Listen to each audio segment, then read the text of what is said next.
Hello guys, আসসালামু আলাইকুম। আপনারা দেখতে পাচ্ছেন আমি হচ্ছে ড্রাগন ফল নিয়েছি, ড্রাগন কাটবো। এখন আপনারা দেখেন ড্রাগন কাটি। এটা হচ্ছে নিজের গাছের ড্রাগন। তো একটাই ধরলো গাছের মধ্যে ড্রাগন, তো বলতেছি শেয়ার করি আপনাদের সাথে। গাছের প্রথম ড্রাগন খাবো আমরা। মাশাআল্লাহ, দেখতে অনেক সুন্দর লাগতেছে ড্রাগন ফল। কিন্তু আমার ড্রাগন ফল তেমন পছন্দ না, তারপরও ভাল লাগে মোটামুটি। কিন্তু অনেক মিষ্টি ছিল ওগুলা। দোকানগুলো হচ্ছে যে পোকা থাকে, এই জন্য আমি খাই না। তো যেহেতু বাসার, সেহেতু একটু করে খেয়ে টেস্ট করলাম। তো এদিকে হচ্ছে ফিস করে করে করে কাটি রাখতেছে।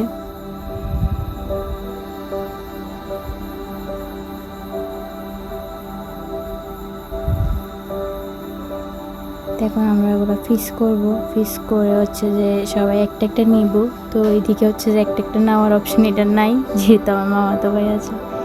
আমার মামাতো ভাই হচ্ছে সবগুলো একটা একটা ও খাই ফেলতেছে। এদিকে কাটতেছে, এদিকে খাচ্ছে। তো দেখেন আপনারা, আমরা কাটতেছে, ও খাচ্ছে। ও মানে ধরতে গেলে অর্ধেক ও খাই ফেলছে। যাই হোক, সমস্যা নাই, ছোটো মানুষ খাচ্ছে, আমরা একটু একটু খাইছি। তো খেয়ে এমনিতে মজা লাগছে। প্রথম ফল, প্রথম গাছের, মজা ছিল এমনিতে। কালারটা অনেক সুন্দর আসছে। দেখাচ্ছে পরবর্তী ভিডিওতে। ভালো থাকেন, সুস্থ থাকেন, আল্লাহ হাফেজ।